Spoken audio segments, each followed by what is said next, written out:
Peut-être avez-vous déjà vu ce dessin humoristique. Alors, dans une ferme, deux cochons discutent. « Elle est super confortable cette ferme », dit le premier cochon. « Oui, et puis alors même la nourriture est gratuite », ajoute le second.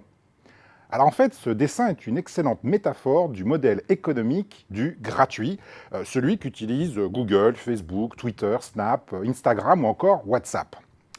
Vous vous êtes peut-être déjà demandé pourquoi vous pouvez utiliser tout à fait gratuitement des services aussi élaborés que ceux que propose Google. Après tout, avant Google, chercher sur Internet ou posséder une adresse mail impliquait de recourir à des portails d'accès comme AOL ou Wanadu qui fonctionnaient tous par abonnement. Il fallait payer pour s'en servir.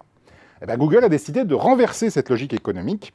Celui qui paye n'est plus l'utilisateur qui cherche, mais l'annonceur qui veut être trouvé. De fait, le client de Google, de Facebook, de Twitter, de Snap, d'Instagram ou de WhatsApp, ce n'est pas l'utilisateur, ce n'est pas vous, c'est l'annonceur qui paye pour que vous le remarquiez. Ce que vendent les géants du web à leurs clients, ce ne sont pas leurs services, ce sont les données qu'ils ont collectées sur vous. Alors cependant, plus leurs services sont séduisants, plus vous êtes tenté de les utiliser, et plus vous les utilisez, plus vos données prennent de la valeur. Ils savent ce que vous faites, où vous êtes, ce que vous cherchez, avec qui vous discutez et à propos de quoi. De fait, vous pouvez résumer le modèle économique du gratuit par la formule lapidaire suivante. Quand c'est gratuit, c'est vous le produit. Ce que vendent Google, Facebook, Twitter, Snap, Instagram ou WhatsApp, c'est vous. L'analogie avec les deux cochons est donc tout à fait justifiée.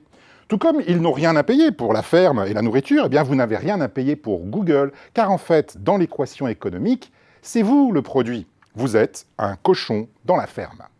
Alors ce modèle n'a en soi rien de nouveau, car c'est depuis toujours celui des chaînes de télévision ou des stations de radio privées.